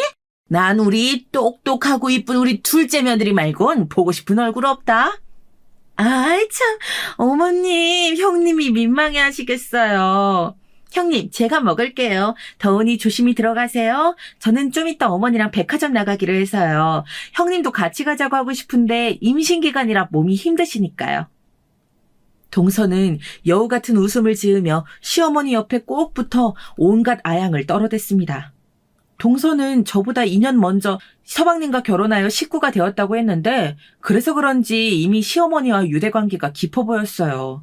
문제가 있다면 저와는 전혀 가까워지고 싶어 하지 않았다는 거죠. 시어머니는 그렇게 더운 여름날 바나나를 사들고 온 며느리에겐 물 한 모금 주지 않고 쫓아내듯 내보냈고 동서는 앞으로 이런 건 사오지 않는 게 좋겠단 말로 비웃었습니다. 남편과 결혼식을 치르고 신혼여행까지 다녀왔지만 시어머니에게 아무리 노력을 해도 받는 사람의 성의를 족족 무시하니 어느 순간부턴 저도 사람인지라 그 노력도 점점 지쳐가기 시작했어요. 자존감이 낮아지는 기분에 마음도 슬퍼졌고요. 그래도 이런 제게 위로가 되어준 사람이 있었다면 한결같은 남편과 시아버지셨죠. 시아버지는 제가 시어머니에게 미움을 받는다는 걸 아시곤 늘 먼저 저를 챙기려 드셨죠. 가족들 앞에서 티나게 챙기면 혹시라도 눈총을 받을까 조용히 문자로, 카톡으로, 전화로 안부를 챙겨주시고 저희 집으로 제가 좋아하는 책들을 배송시켜주시곤 했답니다. 시아버지와 저는 책이란 매체에서 생각이나 가치관이 통했는데요. 워낙 다독가인 시아버지를 따라갈 순 없었지만 추천해주신 책들이 모두 다 재밌어서 냄비가 타는 줄도 모르고 읽곤 했답니다. 남편은 이를 보고 저를 놀리기도 했지요. 아니, 책이 그렇게 재밌어? 당신 나중에 책방 하나 차리면 딱이겠는데? 그렇게 좋아하는 걸 왜 직업으로 안 삼았던 거야? 그러게 말이야. 나도 책 읽는 재미가 이런 건 줄 요새 아버님 통해 알아가고 있어. 저는 정말이지 책과는 그리 거리가 가깝지도 멀지도 않은 사람이었는데 시아버지 덕분에 그 묘한 재미를 알아가고 있었답니다. 그런데 이런 모습을 더욱 질투하는 이가 있었으니 바로 동서였어요. 어머, 아버님, 형님에게만 책 선물해 주시게요. 저도 책 좋아하는데. 네가 책을 좋아했니? 성재 말로는 글자 읽는 건 별로 안 좋아한다던데 좋아한다면 당연히 선물해 줘야지. 동서는 시아버지와 제가 책에 관한 이야기를 나누고 있거나 같이 있는 모습이 보이면 그 꼴을 견딜 수 없는지 옆에 와서 시비를 걸어대더라고요. 동서는 마치 다른 사람을 향한 질투와 미움으로 똘똘 뭉쳐진 사람 같았어요. 어쩔 땐 도대체 어떤 환경에서 자랐기에 사람이 저리 되었을까 싶어 불쌍하기도 하더라고요. 제가 듣기론 동서는 부잣집 친정에서 물질적인 결핍 없이 자랐다고 들었거든요. 부모님 두 분 다 피부과 의사에 사이좋은 언니도 있다고요. 그런 좋은 환경에서 자랐으면 사랑을 주고받을 줄도 아는 사람이어야 하는데 동서는 전혀 그렇지 않았답니다. 그러다 어느 날은 시누이와 이런 대화를 나누는 걸 듣고 말았는데 순간 울컥해서 제 아기를 내버려두고 소리를 버럭 지를 뻔했답니다. 아직도 그날의 일은 생각만 해도 너무 기분이 나빠요. 아가씨, 아니 좀 웃기지 않아요, 형님? 겨우 화장품 매장에서 일했으면서 책 읽는다고 꼴값은 자기가 그게 무슨 내용인지 이해를 해? 정의가 뭔지 정치가 뭔지 알기는 아냐고. 제 생각엔 분명 문자만 있는 걸 거예요. 그러고 안다고 착각하는 걸걸요? 진짜 가만 보면 웃기다니까요. 정작 자신은 몇 년째 구급 공무원을 해마다 떨어지면서 저를 깎아내리는 시누이, 깔깔대고 맞다며 맞장구 치는 동서, 뒤이어 이어지는 이 둘의 모습에 정말이지 주목이 꼭 쥐어졌어요. 그날 만약 제품에 아기만 없었다면 제가 정말 뒤집어 엎었을지도 모르겠어요. 참고로 제왕절개로 출산을 하고 나서 힘든 시기를 보낼 때에도 그 두 사람은 제게 한마디 격려의 말조차 없었습니다. 저라면 정말 의뢰이 형식적으로라도 칼만한데 말이죠. 저는 굳이 다른 사람들에게 알릴 필요도 없이 그 사람들의 인격이 그 정도밖에 안 되는 것이다. 그렇게 생각하기로 했어요. 게다가 어차피 시어머니도 그렇고 두 사람과 보는 날은 정해져 있으니 그날을 빼면 견딜만 했습니다. 당신 우리 집 식구 되고서 많이 힘들지? 보아하니 재수씨도 이상한 행동들을 많이 하던데 내 동생 성미한텐 따끔히 질책해놨는데 이 녀석이 워낙 철부지라 들을지 모르겠어. 미안하다 당신한테 괜히 짐만 지어준 것 같아. 물론 남편은 우리 둘만 좋으면 되는 거라 생각했던 결혼이 이런 길로 빠지게 될 줄 몰랐다며 제게 늘 미안해했어요. 아니야 여보, 나는 괜찮아. 어차피 명절이나 생신날 아니면 만날 일도 없는데. 그리고 실제로 전 남편에게 이렇게 말하며 애써 웃어 보였답니다. 당시엔 육아로 또 전쟁통을 혼자 겪고 있었으니 시댁과는 더더욱 거리가 멀어졌고요. 하지만 운명같이도 이 일이 생기며 저는 시댁에 들어가게 되어버렸습니다. 아직도 그때의 충격이 생생한데요. 저희 시어머니가 나이가 어리신데도 불구하고 치매 판정을 받으신 겁니다. 아직 젊으신 시어머니가 치매 판정이라니 믿기지도 않고 남편에게 이 말을 들으면서도 어안이 벙벙하더라고요. 남편도 의사이지만 너무 이른 발병 사실 자체를 받아들이기 힘들어하는 눈치였어요. 시어머니가 계속하여 물건을 깜빡하시고 어느 날 집 오는 길을 모르겠다며 전화를 하실 땐 설마 뇌 쪽에 문제가 생긴 건가 했는데 치매라고는 상상도 못했지요. 시댁은 한동안 이 소식으로 침체된 분위기가 이어졌습니다. 시누이는 이 소식을 듣곤 시어머니의 손을 잡고 엉엉 울어대고 시아버지께서도 답답한 마음을 달랠 길이 없으신 듯 담배를 태우러 가셨습니다. 그토록 건강을 생각하시던 분인데 이렇게나 생각이 많은 얼굴로 담배를 태우시는 모습은 처음이었죠. 남편은 가슴 아프지만 괴로운 얼굴로 어찌되었든 병세를 늦추는 약을 먹고 도와주시는 상주 간병인을 써야 한다고 하더라고요. 당시 어머니를 돌볼 사람이 마땅히 없으니 저도 그래야 한다고 생각했습니다. 그런데 갑자기 시아버지께서 이때 직접 자신이 돌보시겠다고 하더라고요. 아버지가요? 그래, 이 사람이랑 전에 약속했었다. 둘 중 누구 하나 아프면 요양원에 보내기 전까진 서로 돌봐주기로 약속을 지킬 때야. 사실 치매 환자 돌보기는 결코 쉬운 일이 아닙니다. 가족이라도 결국은 증상이 심해지면 시설에 입소하거나 간병인에게 맡길 수밖에 없지요. 하지만 시아버지는 오래 해왔던 병원 운영도 그만둔 채 시어머니 곁에 있겠다고 하셨어요. 지금까지는 환자들을 돌보는 데 집중해왔으니 이젠 시어머니를 돌보겠다면서 만약 상태가 지나치게 악화되면 그때는 다른 방법을 강구하시겠다면서요. 워낙에 뜻이 강경하셔 말릴 수도 없었네요. 그런데 시아버지께서 시어머니를 맡은 지 얼마 안 되어 너무나 큰일이 터지고 말았어요.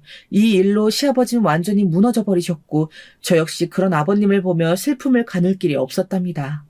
시아버지께서 시어머니를 데리고 잠깐 산책을 하고 계셨는데 그 길은 어머님께서 아주 좋아하시는 산책길이었다고 합니다.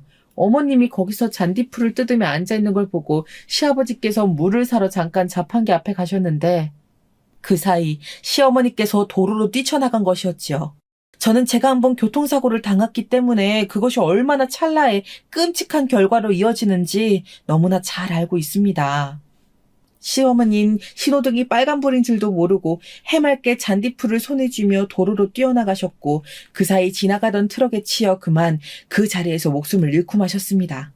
시아버진 그 모든 광경을 생생히 목격하셨고요. 장례식을 치르는 동안 잠 한숨 주무시지 않고 죄스러움에 한숨만 토하셨고 역시나 장례식이 끝나고도 집에 계시는 동안 아무것도 못하시고 침대나 소파에만 누워 계셨습니다. 일어나실 기력조차 없으시다고 하더라고요. 아버님, 이러다 정말로 큰일 나요. 뭐라도 드셔야죠. 동서가 죽을 사와봤는데 이거라도 한번 드셔보세요. 네? 아니다. 아니야. 내가 무슨 자격으로 뭘 먹고 살겠니? 시아버지는 자기도 시어머니의 뒤를 따라갔어야 한다며 크게 자책하셨습니다. 베란다에 있는 시아버지의 모습을 볼 때마다 저도 가슴이 철렁한 적이 한두 번이 아니었어요. 혹시라도 뛰어내리실까 봐요. 그 정도로 시아버지의 상태는 나쁘셨습니다. 정말 다행스럽게도 남편과 제가 자주 방문하면서 아주 조금씩 좋아지는 기색을 보이셨지요. 허나 그조차도 너무 미미한 변화여서 이러다 돌아가신다 해도 이상할 게 없어 보였어요. 게다가 동서쪽 부부는 언젠가부터 시아버지에겐 일절 관심을 끊었어요. 서방님조차 연락이 뜸하셨죠. 남편조차 여기에 불만을 느끼고 서방님에게 전화를 걸었지만 언젠가부턴 남편 전화도 안 받았다고 하더라고요. 그러다 이 사태를 두고 보다 못하던 어느 날 제가 남편에게 한 가지 제안을 하게 되었습니다. 여보, 이러지 말고 그냥 내가 시댁에 들어갈까? 갑자기 그게 무슨 소리야? 아이는 어쩌고? 우리 아버님, 그래도 내가 옆에 있으면 죽이라도 드시잖아. 옆에서 안 챙겨드리면 안 될 것 같아. 지금 아가씨도 공부다 뭐다 하며 밖에 나가 있고 아무도 아버님을 챙길 사람이 없어. 아버님 이러다 잘못될까봐 겁나. 우리 아이한테도 내가 필요하지만 아이는 시댁에서도 키울 수 있어. 남편은 제 말에 입술을 꾹 깨물더니 살짝 눈물이 고인 채 고맙다고 하더라고요. 그러면서 자신도 같이 가겠다고 하더군요. 남편의 병원이 이 시댁에선 꽤 떨어진 거리에 있었기에 그러지 않아도 된다고 했지만 그렇게라도 해야 안심이 된다고 하면서 말이지요. 그렇게 저희 부부는 시댁에 들어가 살게 된 것이었어요. 하지만 이것이 새로운 갈등의 시작점이 될 줄은 전 진정 몰랐습니다. 오직 시아버지를 보고한 결정이었는데 그 후론 제가 예상하지 못한 일들로 꽉 차 있었어요. 일단 시누이가 갈등거리였습니다. 시누이는 공무원 준비한다는 명목으로 원래는 혼자 카페에 나가 공부를 하더니 집에 들어와 공부를 하기 시작했어요. 하필 저희 부부가 시댁에 들어간 시점이었죠. 시누이는 저희 부부가 온 첫날부터 마치 자신의 방을 빼앗긴 아이처럼 기분이 나쁜 눈치더라고요. 아, 나 공부해야 하는데. 너 공부하는 거 방해 안 해. 그리고 네 새언니가 와서 아버지 돌봐드리는 건데 뭐가 불만이야. 남편이 따끔하게 말하자 입을 다물었지만 소리 없는 불평불만은 계속되었습니다. 일부러 방문을 쾅 3개 닫는다거나 밤중에 시끄럽게 음악을 튼다거나 하는 식으로요. 그 어리광에 저도 슬슬 한계점에 다다르고 있었습니다. 그러던 어느 날 저도 폭발을 하게 될 일이 벌어지고 말았는데요. 시누이가 갑자기 제 방에서 공부를 하다 저녁 준비를 하는 부엌으로 와선 우리 아이를 향해 역정을 내더라고요. 새언니, 나 공부하는 거 안 보여요? 아, 정말 왜 이렇게 시끄럽게 굴어요? 애 좀 조용히 시켜요. 아가씨, 아기 우는 건 어쩔 수 없었어요. 정 시끄러우면 카페라도 나가서 공부하시든가요. 요 앞에 스터디 카페도 있던데 왜 거긴 안 나가시는 건데요? 나 그런 데선 공부 안 된단 말이에요. 아, 그래서 집에 들어왔더니 오빠랑 언니랑 다 있고 아빠까지. 아, 짜증나. 시험 못 붙으면 다 언니 책임일 줄 알아요. 진짜 재수가 없으니까 웬 저런 여자가 들어와서. 시누이의 마지막 말이 기어이 열을 오르게 만들었지만요. 저는 그대로 시누이를 따라가 다시 한번 말해보라며 성을 냈고 평소 화라고 낼 줄 모르던 제가 몰아붙이자 시누이는 당황했는지 얼굴이 새하얘지더라고요. 아가씨! 잘 들어요. 나 아가씨 시녀 아니에요. 이 집 종으로 들어온 거 아니고요. 시아버지 간병하러 들어온 거지. 그러니 나한테 이래라 저래라 명령하지 말고 함부로 막말하지 마세요. 알아듣겠어요? 한 번만 더 그러면 나도 가만히 있지 않을게요. 그날 저는 시누이의 입을 단단히 틀어막기 위해 나름 꾹 참아왔던 속을 터뜨려버렸습니다. 저녁 식사 때 보니 시누이는 기가 한껏 죽은 듯한 얼굴이더라고요. 남편이 무슨 일이 있는지 물을 정도로요. 저는 남편에게 더 이상은 시누이와 부딪히지 않기 위해 스터디 카페를 끊어달라고 말했어요. 하지만 여기서 끝나지 않더라고요. 산을 하나 넘으면 다른 산이 기다리고 있듯 이번엔 동서가 저를 못 잡아먹어 안달인 얼굴로 기다리고 있더군요. 그날 저녁 바로 전화가 걸려온 거예요. 네, 형님, 전데요. 아무리 그래도 우리 아가씨한테 너무한 거 아니에요? 아니, 가족끼리 화합은 하지 못할 망정 시댁에까지 들어가 살며 그렇게 맨날 싸움 만들면 되겠어요? 쌈딱도 아니고? 아무리 배운 게 없어도 그렇지. 쌈딱이라는 말에 저는 눈앞이 한 번 다시 흩어졌다 돌아왔는데요. 시누이나 동서나 늘 저만 보면 먼저 시비를 걸지 못해 안달린 사람들이었어요. 그런 사람들이 되려 그렇게 말하니 어처구니가 없더라고요. 그런데 그것보다 화가 났던 건 따로 있었답니다. 동서, 시아버지는 한번 들여다볼 생각은 안 하면서 정작 아가씨 걱정이 된다며 번개같이 전화를 거는 거야? 대단하네 정말. 이러고도 동서가 며느리라고 할 수 있어? 아버님이 동서를 얼마나 예뻐하셨는데 앞으로 이런 사사로운 일로 연락하지 마.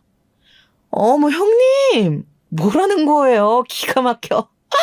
형님이야말로 착한 며느리 노릇하고 싶어서 환장했나 본데 그거 계속하세요. 제가 그 놀이 계속하게 해드릴게요. 천박하면 그거라도 잘해야 예쁨 받지 않겠어요? 전 여기서 이때 동서가 내던진 천박하다는 말이 무슨 말인지 몰랐습니다. 그런데 나중에서야 알게 되었어요. 이게 어떤 의미인지를 말이죠. 당시 남편이 옆에서 저와 동서가 하는 통화 내용을 듣고 있었는데 남편도 화를 참지 못하고 도대체 정신이 제대로 박힌 여자냐며 난생 처음 동서욕을 하더라고요. 하지만 신우이나 동서나 어차피 애초에 상식 이하의 사람들이었으니 더 이상 신경 쓰지 않고 시아버지를 돌보는 것에만 집중하기로 마음먹었습니다. 왜냐하면 그때 시아버진 심한 우울증으로 살도 많이 빠지신 상태였고 그 좋아하시던 책도 이미 멀리하신 지 오래였어요. 제가 아버님께서 기다리시던 신간이 나와 갖다 드려도 그저 고개를 저으시더라고요. 그런데 어느 날 딸아이의 그림 일기를 보다 이런 생각이 들더라고요. 나름의 기발한 묘안이었는데요. 남편을 통해 아버님의 어렸을 적 꿈이 작가라는 말을 들은 적이 있었어요. 그림이나 글을 통해 사람들은 자신의 감정을 표현하곤 하잖아요. 만약 아버님 역시 현재의 아픈 마음을 글로 풀어내면 치유에 도움이 될 것 같다는 생각이 들었지 뭐예요. 그래서 전 그날부터 아버님 앞에 노트북을 갖다 드리고 일기든 무엇이든 좋으니 글을 써보라 권했답니다. 처음에 역시나 아버님은 고개를 절레절레 저으셨지만 며칠 지나고 가끔씩 청소할 때마다 아버님 노트북을 확인해보면 파일이 하나 두 개씩 늘어나 있더라고요. 저희가 잠든 밤 홀로 노트북 앞에 앉아 글을 쓰신 모양이었어요. 그런 아버님의 모습을 떠올리니 마음이 짠하면서도 차도가 있을 거란 생각에 희망이 샘솟았습니다. 그리고 역시나 기대대로 아버님은 글을 쓰면서 조금씩 활기를 찾기 시작하셨어요. 읽지 않았던 책도 찾으시고 전번에 제가 사드린 신간이 어디에 있냐 묻기도 하시고요. 아버님 여기요. 저도 잠깐 읽어봤는데 전편이랑 이어지지만 내용이 더 보충되어 있더라고요. 꼭 읽어보세요. 그래, 고맙다 아가. 아버님은 안경을 축혀 올리시며 제가 선물해드린 신간을 읽으셨고 그렇게 차차 회복을 해나가셨습니다. 신우이와 동서의 행태는 여전히 똑같았어요. 신우이는 스터디 카페에 나간다는 명목으로 일찍 나가 밤 늦게서야 술에 떡이 되어 들어왔고 동서는 단 한 번도 시댁에 들리지 않았어요. 우울증 걸린 사람의 모습이 보기 싫었던 건지 그게 전염이라도 될까 무서웠던 건진 모르겠어요. 그런데 여기서 새로운 사건이 생겼으니 서방님이 진급을 하시게 된 겁니다. 서방님은 당시 대기업을 다니고 있었는데 나이치고 이른 진급이었어요. 동서는 갑자기 진급 파티를 하고 싶다며 자기 집으로 모이라고 하더라고요. 남편은 서방님에게 불만은 있었다만 그래도 동생이 잘 되었으니 축하하는 마음으로 좋은 와인을 한 병 사들고 가자고 했고 저 역시 내키지 않았지만 따라갈 수밖에 없었습니다. 가면서도 골이 딩딩 울리더라고요. 가면 또 어떤 대난장 파티가 기다리고 있을지 두 사람이 저를 얼마나 껌처럼 씹어댈지 눈에 그려졌거든요. 동서가 사는 고급 아파트에 들어가자 신우이는 미리 동서와 함께 음식을 주워 먹으며 저를 기다리고 있었어요. 어머, 아주버님 오셨네요. 헉, 세상에 이 비싼 와인을, 어머, 나 이 와인 너무 먹고 싶었는데 역시 우리 아주버님 센스 있으시다니까. 감사해요 아주버님, 잘 마실게요. 사실상 와인은 제가 직접 골라 동서의 취향에 맞춰 산 것이지만 동서는 내내 제 남편에게서 눈을 떼지 않았습니다. 저는 아기를 시터에게 맡기고 간 날이라 그날만큼은 홀가분하게 있다 올 수 있었지만 신우이와 동서가 한자리에 있다는 사실만으로 불편해 얼른 자리를 떠나고 싶었어요. 그래서 음식을 먹는 둥 마는 둥 내내 그러고 있다 10시쯤 되자 가자고 남편을 톡톡 재촉했죠. 형님! 잠시만요. 근데 갑자기 동서가 저를 붙잡으며 말할 게 있다고 자기 방으로 끄는 겁니다. 동서 무슨 일이야?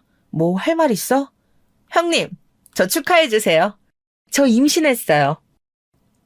동서는 뜬금없이 임신 사실을 밝히며 축하해 달라고 하더군요.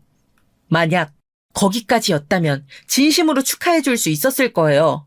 동서네 부부는 오랫동안 아이를 원해왔고 들어서지 않아 힘들어했으니까요. 그런데 뒤이어 이어진 동서의 막말이 저도 예상치 못한 상황으로 끌고 가게 된 것이죠. 형님과 달리 천박한 혼전 임신이 아니라 얼마나 다행인지 아시죠? 계획 임신이 이래서 좋다니까요. 저희는 다 조건이 갖춰진 상태에서 임신을 하니까 아이 계획이 척척 세워지더라고요. 참고로 우리 아이는 영어 유치원 보내려고요. 뭐라고? 왜요? 그러면서 동서는 생글생글 웃으며 임신에 고급 와인을 먹지 못해 아쉽다고 중얼거렸어요. 저는 이미 눈이 뒤집힌 후였지만요. 동서는 여기서 그치지 않고 계속 주절거렸습니다. 형님, 표정이 왜 그러세요? 축하해주진 못할 망정. 천박한 혼전 임신이라니? 지금 그 말 진심이야? 뭐? 제가 못할 말한 거 없잖아요. 혼전 임신해서 왔음. 형님 대접받을 생각을 마셔야죠. 아, 제가 지금껏 형님 대접해드리니까 좋으셨어요? 저 한 번도 형님으로 생각한 적 없어요. 막말로 의사 꼬셔 애배 결혼했으면 꽃뱀이나 다름없지. 안 그래요, 아가씨? 뒤에서 신우이가 맞장구를 치는 것조차 당시 귀에 들리지 않았습니다. 이미 제가 동서의 머리채를 잡아버린 이후였으니까요. 동서는 깍 비명을 지르며 놓으라고 난리를 쳤지만 그럴수록 더 세게 잡고 놔주지 않았어요. 이미 이성이 끊겨 본능이 마음대로 행동하고 있을 때였어요. 우두둑 머릿결이 뽑혀져 나가는 소리가 들리는데 속이 얼마나 시원하던지요. 남편과 서방님이 밖에서 그 소리를 듣고 달려와 겨우 저를 동서에게서 떼어놓았지만 저는 계속 씩씩거리며 다시 말해보라고 외치고 있었습니다. 진정되어 현관에서 신발을 구겨 신을 쯤에야 거실 쪽을 돌아봤는데 신우이가 두려움에 찬 눈으로 저를 보고 있더군요. 저는 그날 남편이 운전하는 차를 타고 가면서 제가 너무 심했다는 말을 중얼거렸습니다. 아무리 그래도 동서는 임산부였는데 말이죠. 동서가 나보고 천박하단 말이 너무 견디기가 힘들어서 그랬어. 나한테 하는 욕이야 그렇다 치지만 우리 아이까지 두고 하는 욕은 너무 듣기가 괴로웠어. 원래 몰상식한 여자야 무시해. 그리고 잘못한 거 없어. 하지만 남편은 울먹이는 제 말에 오히려 쓰다듬어주며 잘했다고 위로해주더라고요. 순간 남편 한 번 잘 얻었단 생각에 잠시나마 든든한 마음이 들었습니다. 하지만 동서의 머리채를 뜯은 사건의 파장은 여기서 끝나지 않았습니다. 예상했던 바였지만 이 일로 형제간의 의까지 상해버린 거죠. 서방님은 아무리 그래도 어떻게 임신한 와이프의 머리채를 잡을 수 있냐며 화를 냈고 저희 남편은 원인 제공을 한 사람이 잘못됐다며 맞서는데 그러다 서로 완전히 등을 돌리게 되어버렸습니다. 시아버지까지 이를 알게 되었을 땐 제가 정말 괜히 집안에 분란을 일으킨 것 같아 죄스럽더라고요. 아가야, 너랑 둘째 아가 사이에 무슨 일이 있었는지 다 들었단다. 네, 아버님. 실은 나도 화가 많이 났단다. 우리 귀한 손주를 두고 둘째 아가가 그런 말을 했다는 것부터 이미 너무 경솔했더구나. 너무 마음 상해하지 마라. 어느 날 저를 부르시더니 혼내실 줄 알았던 시아버지께서 의외로 따뜻하게 다독여주시는 말을 하는데 눈물이 핑 돌았습니다. 저도 모르게 주책맞게 시아버지 품에 안겨 엉엉 울 뻔했지요. 시아버진 앞으로 동서와는 더 보지 않아도 된다고 했고 명절에도 따로따로 오라며 배려해 주셨어요. 그리고 나중에 듣기론 동서 부부를 불러 크게 한번 혼을 내셨다고도 들었죠. 전 그렇게 동서 부부와 꽤 오랜 시간 안 보고 지냈습니다. 아이들은 무럭무럭 크고 있었죠. 우리 첫째 아이가 벌써 8살이 되었고 계획에 없던 둘째가 생겨 다시 육아에 치여 살고 있을 때였어요. 우리 첫째 딸아이는 유독 책 읽는 걸 좋아했는데 이 부분이 시아버지를 닮은 것 같았어요. 아버님, 벌써 2시간째인데 괜찮으세요? 제가 데리고 있을게요. 아니야, 내가 우리 진이 데리고 이렇게 놀아주는 게 유일한 낙이다. 나도 어렸을 때 우리 진이처럼 책 읽는 걸 좋아했는데 지디가 날 닮았나 보다. 시간이 지나며 시아버지는 이제 완전히 정신적으로 호전되셔서 얼굴에 늘 잔잔한 미소를 띠고 계셨는데요. 호전되신 이후론 우리 아이와 놀아주는 걸 굉장히 좋아하셨어요. 아이를 무릎에 앉혀두고 책도 많이 읽혀주셨고요. 아이 역시 할아버지와 책 읽는 시간을 소중하게 생각하고 행복해했지요. 그런데 어느 날 아버님께서 어딘지 안색이 좋지 않더라고요. 사실은 요 전날 둘째 내가 다녀갔는데 이러면 안 되는 거 알지만 돈을 또 내어주고 말았구나. 네? 아버님, 그러면 안 돼요.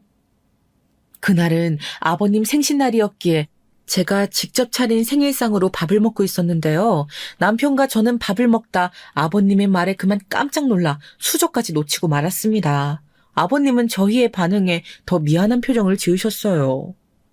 사실 서방님은 대기업을 다니다 나와 사업을 시작하셨는데 이미 몇 번을 말아먹었기 때문에 아버님께서도 사실상 더 이상은 자금 지원이 어렵다고 선을 그으신 상태였습니다. 그런데 한 달 전 동서가 우는 얼굴로 손주를 생각해서라도 도와달라 했다더라고요. 손주란 말에 마음이 약해지신 아버님은 어쩔 수 없이 돈을 내어주셨고요. 내가 마음이 너무 약한 게지. 근데 둘째가 그걸 너무 잘 이용하는구나. 미안하다 내가. 어리석은 행동을 한 것 같구나. 니들 볼 면목이 없다. 아버님은 본인의 생일상 앞에서 한숨을 푹 쉬셨고 마음이 안 좋았습니다. 사실 서방님은 남편에게도 돈을 빌리러 온 적이 있었어요. 지난 일은 다 잊자며 전화가 와선 무턱대고 거액을 요구했다고 하더라고요. 제가 걸려 처음엔 망설였지만 남편 역시 동생인지라 외면하지 못하고 한 번은 거금을 내어주었고요.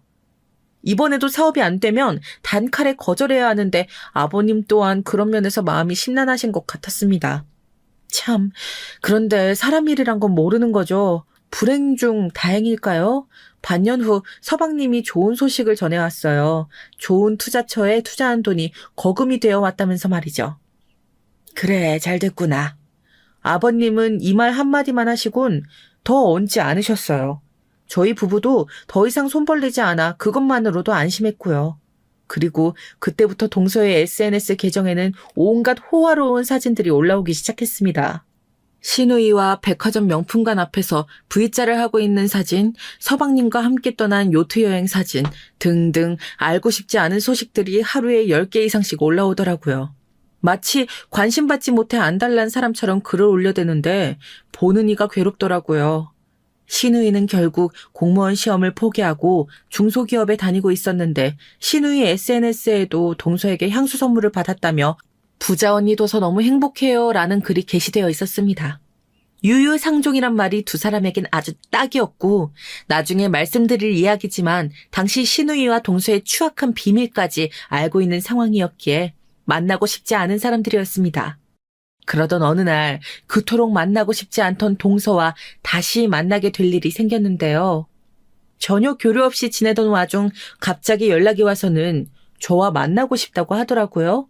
아이들도 컸으니 지난 일은 다 풀고 이젠 가족처럼 지내자면서 말이에요. 사실 갑작스럽기도 하고 지난 일이라고 해도 감정이 좋지 않아 망설이고 있는데 동서는 자기가 선물까지 준비했다며 집 앞으로 오겠다고 하더군요. 집 앞으로까지? 네, 형님, 제가 가야죠. 결국 집 앞까지 오겠단 말에 거절하지 못하고 오랜만이니 얼굴이나 보자 하고 나가게 되었어요. 원래는 저 혼자 나가려 했는데 주말이라 남편은 친구들 만나러 나갔고 첫째와 둘째 아이를 딱히 맡겨둘 곳이 없어 같이 데리고 가게 됐어요. 아이들은 동서의 얼굴을 너무 오랜만에 보는지라 무척 기대하는 눈치였습니다. 만나자마자 첫째 딸은 동서에게 이런저런 질문을 하며 친근하게 굴더라고요. 동서, 갑자기 왜 보자고 한 거야? 몇 년간 아무 소식도 없다. 왜 이기냐? 예전에 아주버님께서도 돈도 빌려주시고 감사해서요. 딱히 형님께 답례 인사 못 드린 게 마음에 걸리더라고요. 속으로 동서의 말을 듣고 조금 놀라긴 했습니다. 돈 빌린 것에 대해선 입을 싹 씻을 줄 알았는데 자기가 먼저 꺼낼 줄은 몰랐으니까요. 동서는 형님 생각이나 사왔다며 백화점 화장품 선물 세트에 아이들 선물까지 건네었습니다. 그리고 제 손을 잡으며 이젠 다시 가족끼리 명절에 모이자 말을 하더군요. 몇 년간 저희 친정에서도 차마 손 못 벌리고 경제적으로 힘든 시기를 보내었는데 형님 생각이 유독 나더라고요. 그런 사이에서도 돈을 빌려주셨으니 정말 감사하단 말씀 드리고 싶었어요. 동서는 유독 이날 제게 고맙단 말을 반복하며 저 덕분에 요즘 형편이 나아졌다는 이야기를 종알거렸습니다. 계속 듣다 보니 어딘지 모르게 자랑하고 싶어 안달날 느낌이 묻어나 있어 깨름직하긴 했지만 오랜만에 만난 아이들 선물까지 챙겨주며 잘해주는 모습을 보이니 저도 마음이 누그러지더라고요.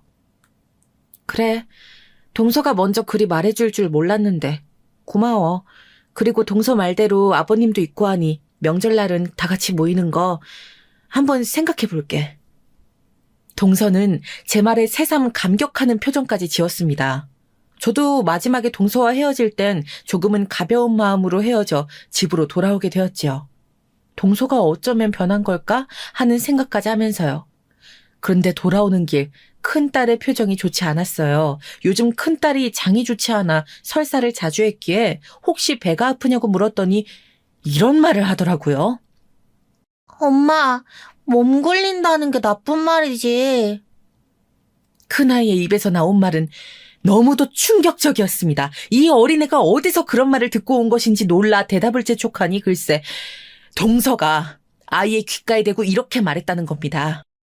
너희 엄마처럼 몸 함부로 굴리면 네 엄마 꼴 나니까 조심해야 한다. 알았지? 혼전 임신을 겨냥해 천박하다는 말을 했던 동서가 기어이 제 자식들 앞에서까지 그런 말을 내뱉은 것이었죠. 결코 용서할 수 없었습니다. 동서를 만나러 나간 것 자체가 미친 듯이 후회가 되더라고요. 전 당장 이 일을 남편에게 알리기 위해 전화를 걸었습니다. 그런데 누구와 통화 중인지 계속 받지 않더라고요. 그리고 마침 반갑지 않은 사람인 신우이에게서 전화가 걸려왔는데 작정이라도 한 건지 속을 또 한 번 뒤집어 놓더군요. 새언니, 우리 이제 다시 가족처럼 지낼 수 있겠네요. 새언니 때문에 명절에 뿔뿔이 흩어지고 그동안 얼마나 민폐였어요. 다행이네요. 전 대답 않고 전화를 끊어버렸어요. 신우이나 동서나 똑같았어요. 저는 이제야말로 제가 알고 있는 모든 걸 폭로할 기회가 왔다고 생각했습니다. 지금까진 아버님 때문에 참고 눌러왔지만 더 이상은 그럴 이유가 없었어요. 저는 곧바로 동서와 신우이의 뒤를 미행할 준비를 시작했고 그날 밤 바로 그 둘의 뒤를 밟았습니다. 둘은 처음에 호프집 같은 곳에서 만나 시시덕거리고 술을 진탕 마시더니 2차로 바로 어느 건물 지하에 들어가더라고요. 거긴 유명한 호스트바였습니다. 저는 그곳으로 사라지는 것을 다 카메라로 찍어 남겼지요. 제가 그 사진을 터뜨릴 곳은 다름 아닌 서방님 앞이었고요. 저는 서방님께 만나자고 한 뒤 조용히 갖고 있는 사진들을 내밀었습니다. 분노와 절망으로 시퍼렇게 질려가는 서방님의 안색을 보며 조금 동정심이 들긴 했지만 더 이상 좌시하기도 싫었어요. 형수님, 이거 언제부터 하신 거예요? 저도 얼마 되진 않았어요. 아버님 때문에 참았지만 이젠 그럴 필요가 없을 것 같아서요. 정말 이런 여자였다니. 그간 내가 쥐한테 갖다 바친 돈이 얼마인데. 서방님은 주먹을 테이블로 쾅쾅 치더니 곧이어 눈물마저 글썽거렸습니다. 사실 제가 신우이와 동서가 함께 호스트바에 다닌다는 걸 알게 된 건 그때로부터 1년 전이었어요. 어느 날 딸아이의 국어학원에 원비를 결제하고 돌아오는 길이었는데 술집이 즐비한 곳에서 누군가 큰 목소리로 떠들고 있더라고요. 그 남자의 얼굴이 낯익더군요. 자세히 보니 신우이가 술에 떡이 되어 들어오면 신우이를 집까지 업어다주는 남자였어요. 그런데 그 남자가 언제 신우이와 헤어졌는지 아니면 바람을 피는 건지 다른 여자와 시시덕거리고 있는데 딱 봐도 10살에서 20살은 좋기 많아 보이는 여자였습니다.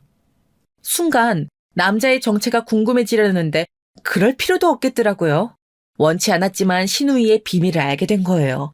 그 남자가 여자와 헤어지더니 호스트바로 들어가는데 이른바 선수가 분명했어요. 그러니까 신우이는 한마디로 호스트바 남자와 만나고 있었던 거죠. 그리고 여기엔 동서도 함께하고 있을 게 어느 정도 예상이 되더라고요. 시아버지한테 듣기론 신우이가 주말 밤마다 동서와 어울리다 온다고 했거든요. 하지만 당시 저는 이 일을 신우이에게도 시아버지에게도 말하지 않았습니다. 시아버지께서 하나뿐인 딸이 그런 곳에 다닌다는 걸 알게 되면 너무 가슴 아파하실 게 걱정되었거든요. 그래서 모르는 척 저만 알고 있는 비밀로 묻어두고 있었습니다. 지금은 모든 게 다 까발려지게 되었지만요. 서방님에게 비밀을 폭로하고 며칠 뒤 동서와 신우이가 동시에 저를 찾아왔습니다. 거의 죽일 듯한 눈빛을 하고 저희 집 문 앞에 서 있는데 무슨 용건인지는 알겠더라고요. 너 미쳤어? 어디 그걸 내 남편한테 폭로할 생각을 해? 맞아요, 언니. 언니 때문에 나 지금 우리 아빠 용돈 지원 끊겼고 다신 안 보겠대요. 이거 어떻게 할 거예요? 저보고 상황을 책임지라고 나오는 안하무인의 태도에 기가 막히더라고요. 저는 마지막으로 그들에게 인정을 베푼다는 마음으로 조용히 읊조렸습니다. 아가씨, 동서? 나한테 천박하다느니 뭐니 하더니 정작 가장 천박한 짓을 하고 다닌 사람들이 이제 와서 뭐? 책임지라고? 니들 분수나 제대로 알고 씹으려. 과연 니들이 호스트파 다니는 걸로 만족했을지 알아볼까? 내가 한번 더 파봐? 아니, 새언니. 저는 그게 아니고. 형님, 무슨 그런 무서운 농담을 하세요. 동서, 마지막으로 말하는 거니 잘 들어. 앞으로 내 딸 만나게 할 일도 없겠지만 행여나! 길거리에서라도 만나 또 그런 말 했다간 진짜 천박한 게 누군지 동서 자식이 알게 될 거야. 아가씨도 마찬가지야. 둘 다 험한 꼴 보기 싫으면 썩 꺼져. 존칭을 써주고 싶지도 않았기에 반말로 경고를 날려주었더니 그들은 정말 캥기는 구석이 있는 얼굴로 아무 말도 못하더라고요. 그래서 저는 조용히 웃으며 문을 쾅 닫아주었습니다. 요즘 저는 동네에 조그마한 책방을 운영하며 살고 있어요. 시아버지와 남편이 간간히 와 도와주고 있고요. 책에는 여러 사람들의 사연, 이야기들이 담겨 있는 만큼 돌아보면 제 인생에도 참 많은 사연이 있었더라고요. 이 글을 쓰며 정리할 수 있어 저는 좋은 시간이 되었던 것 같아요. 여러분들은 어떠셨나요? 이야기 들으며 부디 지루하지 않으셨길, 제 이야기를 통해 좋은 교훈을 얻어가셨다면 좋겠네요. 그럼 여러분들 모두 행복한 하루 되시길 바라며 글을 마무리하겠습니다. 들어주셔서 감사합니다.